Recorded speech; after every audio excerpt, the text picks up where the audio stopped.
C'est une plongée au milieu d'une fourmilière d'innovation. Parmi les stands, il y a de l'ingéniosité et de l'originalité. Ces créateurs présents au salon ont une ambition commune, faire revivre la matière, mais surtout offrir aux utilisateurs un vrai service. Nous, les valeurs, ça va être de répondre à l'humain, de faire en sorte que l'humain il soit bien chez lui et bien dans son travail, qu'il soit joyeux.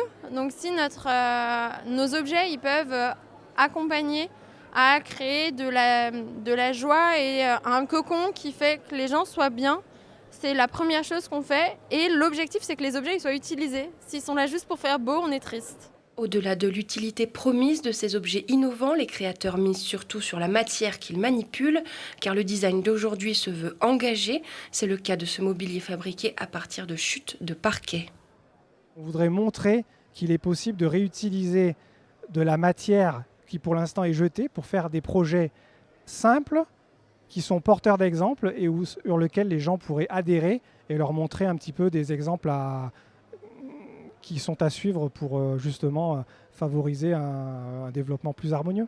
Le chemin est donc tracé vers plus de sobriété, mais surtout en repoussant les limites de l'originalité, avec des créations toujours aussi surprenantes. Il y a un fauteuil imprimé, donc dans une seule impression, une grosse pièce, et qui est un fauteuil qui a 3 positions.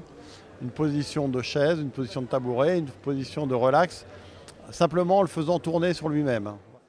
La deuxième édition de la Nuit du Design a été encore une fois l'occasion de prouver que Grenoble est une terre d'innovation, avec pour mission que les objets de demain soient créés par le vivant, mais surtout pour les vivants.